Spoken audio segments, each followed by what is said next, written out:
नाज़रीन आदाब। अली वारसी एक मरतबा फिर नया दौर के प्लेटफॉर्म से आपके सामने हाजिर है और आज जिस मौजू पर मैं बात करने जा रहा हूँ वो पिछले दिनों से आप कुछ सुन रहे होंगे कि डोनाल्ड ट्रंप जो है वो अमेरिका में इक़्तिदार में आ गया है।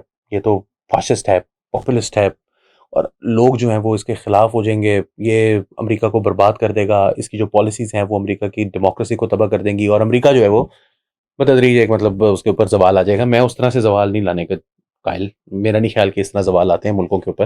अ सऊदी अरब पर ज़वाल, डेमोक्रेसी नहीं है वहाँ पर अरूज आ रहा है। Same goes with UAE and China and in ऐसी कंट्रीज़ जो कि प्रॉपर्ली डेमोक्रेसीज़ नहीं है, इंडिया, उनके ऊपर भी अरूज आ रहा है, रशिया उसके ऊपर भी अरूज आ रहा है। तो ये कैसे है कि अमेरिका जो है वो उसके ऊपर अगर डेमोक्रेसी नीचे जाएगी तो उनके ऊपर अरूज नहीं आएगा बल्कि ज़वाल आएगा। बिल्कुल पॉसिबल है कि ये एक रीज़न हो, लेकिन असल रीज़न चाइना है। चाइना दुनिया की एक उभरती हुई ताकत है और अमेरिका उससे खौफज़दा है। आपने टिकटॉक पर बैन देखा पिछले कुछ अरसे में।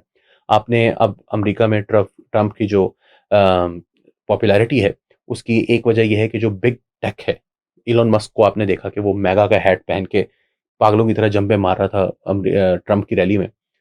जो बड़ी टेक कंपनीज़ हैं, वो चाइना से डरी हुई हैं। फेसबुक डरा हुआ है, ट्विटर डरा हुआ है टिकटॉक से और इसी तरह इलॉन मस्क जो है उसकी टेस्ला डरी हुई है क्योंकि जिस स्पीड पर चाइना और जितनी चीप कीमत में और जितनी अच्छी क्वालिटी की चीज़ें, व्हीकल्स और बड़ी बहुत से टेक्नोलॉजिकल एडवांसेस जो हैं वो चाइना की तरफ से आ रहे हैं, अमेरिका उसके साथ मुकाबला नहीं कर सकता। बहुत सारी रीजंस हैं उसकी। तो लेबर कॉस्ट्स हैं, उसके मटेरियल कॉस्ट्स हैं, इसके अलावा उनकी अपनी जो प्रॉफिट्स हैं वो बहुत बड़ी-बड़ी उसकी रीजन है और फिर बस मोस्ट इम्पोर्टेंटली उसकी मार्केट कितनी बड़ी है, उनकी कितनी बड़ी है, ये दो बहुत सारी चीज़ें जो है वो इसकी वजह होती हैं। तो ट्रंप जो है वो मुसलसल ये कह रहा है कि मैं टैरिफ्स को रेज़ करूँगा। टैरिफ को रेज़ करूँगा उससे मैं चाइना जो है वो बहुत सी ट्रिलियंस ऑफ डॉलर्स की इकोनॉमी है उनकी क्योंकि वो अमेरिका को बहुत बड़ी उनकी एक्सपोर्ट्स हैं। उसके ऊपर टैरिफ लगेगा तो चाइनीज़ प्रोडक्ट्स जो हैं वो मार्केट नहीं कम्पीट नहीं कर पाएँगे अमेरिकन मार्केट में जिससे उनकी अपनी प्रोडक्शन जो है वो नीचे जाना शुरू होगी और वो समझते हैं कि हमें इसको लेवरेज करना चाहिए इस पावर को कि हम जो है वो इतने बड़े इंपोर्टर हैं तो हम उनके पैसों को बढ़ा देंगे जिसकी वजह से वो मार्केट से आउट होंगे। चाइना इसीलिए अपनी जो मार्केट है उसको एक्सपैंड करने की कोशिश कर रहा है, अमेरिका के बजाय दूसरे ममालिक की तरफ भी तेज़ी से फैल रहा है। अब वो अफ्रीका के अंदर भी एक बहुत बड़ी पावर है, वो इंडिया के साथ भी उनका एक बहुत बड़ा ट्रेड इम्बैलेंस है, लेकिन बहुत बड़े ट्रेड पार्टनर्स भी हैं पाकिस्तान और मतलब दुनिया के हर मुल्क के साथ चाइना का ट्रेड इम्बैलेंस चाइना के फ़ेवर में है। मुझे नहीं पता अगर कोई मुल्क ऐसा है जिसके साथ ना हो, मेरा नहीं ख्याल कोई है। चाहे वो मिलिट्री गुड्स हों और बहुत उनकी जो मिलिट्री टेक्नोलॉजी है वो भी बहुत एडवांस है इस वक़्त जितनी तेज़ी से वो फ़ौजी इक्विपमेंट जो है वो बना रहे हैं, वो भी बहुत तेज़ी से उसको अमेरिका को सरपास कर रही है। क्वालिटी शायद उतनी ना हो, लेकिन बहुत सारी चीज़ों में उनकी क्वालिटी जो है वो अमेरिकन प्रोडक्ट की क्वालिटी से भी बेहतर है। तो चाइना जो है वो एक रीजन से उठकर पहले एक पावर बनी, एक रीजनल पावर बनी, एक स्टेबल कंट्री बनी और अब वो एक ग्लोबल पावर है बहुत बड़ी। अमेरिका उससे ख़ाइफ़ है। उसके लिए ट्रंप की ये सोच है कि क्यों ना हम रशिया को अपनी तरफ कर लें जिसकी वजह से रशिया और इंडिया के दरमियान चाइना जो है वो सैंडविच हो। नाउ अमेरिका एक बहुत डिस्टेंट पावर है, बहुत दूर है बाकी सारी दुनिया से। तो वो अपने जो अज़ाइम हैं उनको शायद कुछ उसको समझ नहीं आ रही। प्रोफ़ेसर मिशेल जो कि बहुत डिस्टिंग्विश्ड प्रोफ़ेसर हैं फ्रॉम यूनिवर्सिटी ऑफ शिकागो और दुनिया में इस वक़्त रियल पॉलिटिक्स के शायद सबसे बड़ा दिमाग उनको जो है वो माना जाता है। तो वो ये समझते हैं कि ट्रंप की ये पॉलिसी है कि रशिया को किसी तरीके से चाइना से दूर किया जाए। उसके लिए यूक्रेन से अगर उसके ताल्लुकात जो हैं वो ख़त्म करने हैं, वो उसको रशिया कुछ हिस्से पर कब्ज़ा करना चाहता है, पूरे यूक्रेन पर कब्ज़ा नहीं करना चाहता और यूक्रेन का वो हिस्सा जो है वो रशिया को दे दिया जाए, इस वॉर को ख़त्म किया जाए।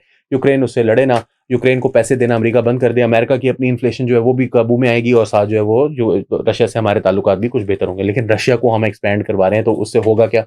उससे होगा ये कि जो हमारे जो यूरोपियन एलाइज़ हैं, नेटो एलाइज़ हैं, वो थोड़े से ख़ाइफ़ होंगे, वो खौफ़ज़दा हो जाएँगे। अब नेटो जो है, वो यानी कि यूरोपियन यूनियन, उसकी जो राइज़ की वजह है, वो ये है कि अमेरिका ने उनके साथ एक मुआहदा कर रखा है और वो ये है कि नेटो के तहत अमेरिका उसका जो पूरा यूरोप है, उसके डिफेंस को एक तरह से गारंटी करता है अगेंस्ट रशिया। और अगर अमेरिका और रशिया के ताल्लुकात ठीक हो जाएँगे, तो रशिया जो है, वो जिस तरह यूक्रेन का वाक़या आपके सामने है, तो अगर वो और मज़ीद आगे बढ़ना चाहेगा, तो कौन रोकेगा उसको? अमेरिका तो पूरी तरह से फ़ोकस्ड है चाइना के ऊपर। तो जो यूरोपियन पावर्स हैं वो भी आहिस्ता-आहिस्ता अपने पैसे जो है वो उनको, और नेटो से वो पहले ही पैसे, आपने पिछले टर्म में भी आपने देखा 2016 टू 2020, और उस इस वक़्त भी वो अफ़गानिस्तान के अंदर मुसलसल कहता रहा, इराक के अंदर मुसलसल कहता रहा कि जी हमने इतने पैसे क्यों इस सारे काम पर लगाए हैं, ये नेटो जो है वो इनको इनको नेटो का हिस्सा है तो ये भी पैसे दें। यूरोपियन यूनियन जो है वो इस हवाले से ज़रा उनका राय उनकी वो अफ़ोर्ड नहीं कर सकते, अमेरिकन्स एजुकेशन अफ़ोर्ड नहीं कर सकते, हेल्थ केयर अफ़ोर्ड नहीं कर सकते। यहाँ पर इतनी महँगी एजुकेशन है, वो सारी की सारी फ्री इम्पार्ट हो रही है। जर्मनी के अंदर, स्वीडन के अंदर पैसा ही पैसा फिल मुफ़्त बँट रहा है। साथ आप हेल्थ केयर को देख लें, जो ओबामा केयर वो अफ़ोर्ड नहीं कर सकते, लेकिन यूरोपियन कंट्रीज़ जो हैं वो बहुत सारी वो हेल्थ केयर के हवाले से बहुत उन लोगों को अपनी फैसिलिटीज़ देती हैं। तो ये जो सब चीज़ें हैं वो ख़त्म हो जाएँगी, तो और फिर सबसे इम्पोर्टेंटली ये जो सारी ममालिक हैं, ये अब से 70 साल पहले एक-दूसरे को कुत्तों-कुत्ती हुए पड़े थे, ऐसे-ऐसे लड़ रहे थे, गंजा कर दिया था एक-दूसरे को मार-मार के। पहले इन्होंने फर्स्ट यूरोपियन वॉर, जिसको हम वर्ल्ड वॉर 1 कहते हैं, वर्ल्ड वॉर कहाँ से हो गई, दुनिया में कोई लड़ ही नहीं रहा सिवाय इन 4 पागलों के। और वर्ल्ड वॉर 2, बस ये इसको वर्ल्ड वॉर इसलिए कहते हैं क्योंकि ये दूसरे मुल्कों में जा-जा के भी लड़ रहे थे, ये इंडिया में भी लड़ रहे हैं, ये अफ्रीका में भी लड़ रहे हैं, यही ममालिक हैं, ये साउथ एशिया, साउथ अमेरिका में भी लड़ रहे हैं। यही जो है वो इनके ही जो डोमिनियंस हैं, ऑस्ट्रेलिया भी आ गया तो कनाडा भी आ गया, वो भी इनकी डोमिनियंस है, तुर्की में भी लड़ रहे हैं, यही 4 पागल थे, यूरोपियंस। और सेकंड वर्ल्ड वॉर जो थी वो भी यही थी, बुनियादी तौर पर ये आपस में लड़ रहे थे। कोई कहीं पर लड़ रहा है, कोई कहीं पर लड़ रहा है, लड़ यही 4-5 रहे थे, जर्मनी था, इटली था, जापान उसमें शामिल कर लें आप चलें। तो सेकंड वर्ल्ड वॉर में, फर्स्ट वर्ल्ड वॉर में उसका भी इतना कोई रोल नहीं है। तो ये सारे ममालिक जो हैं वो दोबारा से एक दफ़ा फिर लड़ पड़ेंगे। इनको कौन-सी जो है वो इतने आपस में सगे हैं ये कि लड़ेंगे नहीं, दोबारा, दोबारा लड़ पड़ेंगे। और इनको, या कम से कम लड़ेंगे नहीं तो अपने जो कैपेसिटीज़ हैं, मिलिट्री कैपेसिटीज़ एक दूसरे से खौफ के मारे वो बढ़ना शुरू हो जाएँगी दोबारा से, उसके ऊपर पैसा लगना शुरू हो जाएगा। तो इनकी जो इकोनॉमिक स्ट्रेंथ है, वो नीचे आना शुरू हो जाएगी। ट्रंप की इकोनॉमिक स्ट्रेंथ ऑलरेडी चैलेंज्ड है दुनिया के अंदर, जिसकी वजह से अमेरिका की, जिसकी वजह से उनकी इकोनॉमिक स्ट्रेंथ भी नीचे आ रही है। रशिया के साथ वो दोस्ती करना चाहते हैं, उसके लिए रशिया को अगर आप एक्सपेंड करवाते हैं वेस्टवर्ड्स, तो रशिया के लिए ये एक्सपेंशन है या अमेरिका के लिए एक्सपेंशन है कि अमेरिका अपने नेटो एलाइज को रशिया के आगे फेंक रहा है कि आप अब इनके कैंप में जाना शुरू कर दें। ये सारा कुछ होते हुए मिडल ईस्ट के अंदर क्या होता है कि मिडल ईस्ट जो है वो बतदरीज अमेरिका के लिए कम अहमियत का हामिल होता जा रहा है, क्योंकि जो मादनियात हैं वो अमेरिका के पास अपनी वो अब तेल को इस्तेमाल कर रहे हैं, अपनी एनर्जी सोर्सेज को इस्तेमाल कर रहे हैं। उसकी वजह से बतदरीज उनके ऊपर जो रिलायंस है अमेरिका की, वो कम होती जा रही है।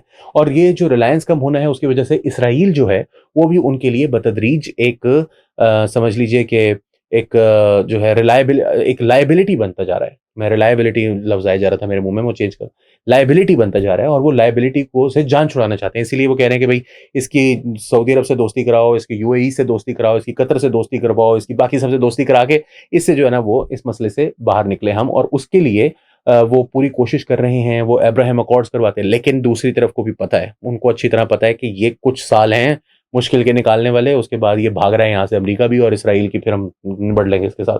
तो अमेरिका जो है अब वो रिलाय कर रहा है इंडिया के ऊपर, जो कि वाकई चाइना के लिए एक रियल, अगर कोई दुनिया के अंदर थ्रेट है, जो कि उसको वाकई एक कंपेटिटर है, उसका थ्रेट ना भी कहें, तो वो इंडिया है। और चाइना की पॉलिसी यही है कि इंडिया के साथ भी ताल्लुकात आपके जो हैं वो ट्रेड के हवाले से होने चाहिए, रशिया के साथ भी होने चाहिए, मिडल ईस्ट के साथ भी होने चाहिए, अफ्रीका के साथ भी होने चाहिए। जापान के साथ उनकी हिस्टोरिकली एक दुश्मनी है, लेकिन उसके बावजूद उनके ट्रेड टाइज बहुत ज़्यादा हैं। अमेरिका के साथ हिस्टोरिकली दुश्मनी है। यूरोप तक वो फैलाना चाहते हैं अपने बेल्ट एंड रोड इनिशिएटिव को, और इसीलिए अमेरिका जो है वो कोशिश करता रहता है इंडिया के ज़रिए भी, अपने आप भी, आईएमएफ के ज़रिए, जो उसके टूल्स हैं सारी दुनिया में चीज़ों को ख़राब करने के, उसके ज़रिए कोशिश करता रहता है कि किसी तरह बेल्ट एंड रोड इनिशिएटिव को, सीपेक को बंद करवा दिया जाए। लेकिन ये सब कुछ करने के लिए अमेरिका चाइना के खिलाफ ये कर रहा है। तो बतदरीज अमेरिका जो है वो सुकड़ता जा रहा है अपनी पैरानोइया की वजह से, अपनी इनकैपेसिटी की वजह से, to deal with this growing economic challenge, एक ग्रोइंग ट्रेड चैलेंज। और वो सुकड़ के जा रहा है दुनिया के उस कोने में जिसमें वो वाकई है। वो एक कॉन्टिनेंटल पावर रहेगा, उसके पास बेहिसाब ज़राएँ हैं, उसके पास बेहिसाब रिसोर्सेज हैं, उसके पास पानी है, उसके पास जंगलात हैं, उसके पास मादनियात हैं, उसके पास वाइल्ड लाइफ है, उसके पास हर तरह की सपोर्ट है, उसके पास बेहतरीन आबो हवा है, उसके पास ज़रख़ेज़ ज़मीन है, उसके पास इंडस्ट्रियलाइज्ड है, हेवीली इंडस्ट्रियलाइज्ड है, बेहिसाब उसके पास नेवल पावर है, उसके पास न्यूक्लियर पावर है, उसके पास आर्मामेंट्स हैं, जितनी जो कुछ होना चाहिए एक रीजन के पास, एक खत्ते के पास, क्योंकि it's not a country, it's a continent almost, जिसके अंदर 52 स्टेट्स हैं, और वो स्टेट, एक-एक स्टेट पाकिस्तान से बड़ी स्टेट है, बहुत सारी स्टेट्स ऐसी हैं जो पाकिस्तान के रकबे से ज़्यादा हैं। तो इन तमाम चीज़ों के साथ होते हुए it will always remain a continental power. But क्या वो ग्लोबल पावर रहेगा? बतदरीज अमेरिका की इन हकायक की वजह से ट्रंप के दौर के अंदर ये सब कुछ रिवर्सल शुरू हो रहा है, और जिसको आप जवाल कह सकते हैं, डाउनफॉल कह सकते हैं, या रिवर्सल कह सकते हैं, जिसको जो मेरे लिए प्रेफरेबल वर्ड है। और फाइनली अमेरिका इसके लिए क्या कर सकता है? देखिए, डोनाल्ड ट्रंप जो है वो अमेरिकन एस्टेब्लिशमेंट को डिफाई करके अमेरिका का प्रेसिडेंट बना है। अमेरिकन एस्टेब्लिशमेंट इनमें से कुछ भी नहीं चाहती, जो कुछ मैंने अभी कहा है। वो चाइना के साथ लड़ना चाहती है, लेकिन इन सब चीज़ों में भी लड़ना चाहती है। वो जगह जगह पर अपनी टांग फंसाए रखना चाहती है। ग्लोबल पावर है जो चाहती है कि ग्लोबल पावर रहे।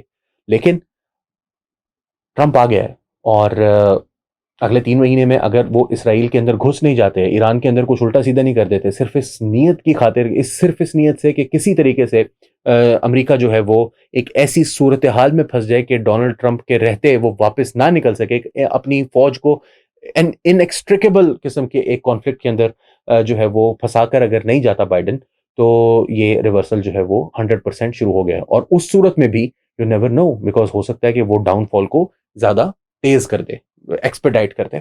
तो ये है मेरी थ्योरी, जिसकी बुनियाद पर मैं समझता हूँ, और मेरी थ्योरी नहीं है, मतलब मैंने आपको नाम ले दिया प्रोफेसर मिशेमर की का, और मैं उसके अलावा बहुत से लोग मैं पढ़ता रहता हूँ, सुनता रहता हूँ, जिनके नामों को, जिनको बहुत अरसे से मैं पिछले अरसे से फॉलो कर रहा हूँ। तो उन सब का जो है वो एक मलगोबा जो है वो मैंने आपके सामने पेश कर दिया है। अब देखें कब होता है, मेरी ज़िंदगी में, आपकी ज़िंदगी में हो पाता है या नहीं हो पाता। लेकिन हर अरूज को ज़वाल है, तो अमेरिका को भी ज़वाल आएगा। ज़वाल देखते हैं कब आता है, कब नहीं आता। हम कल मिलेंगे।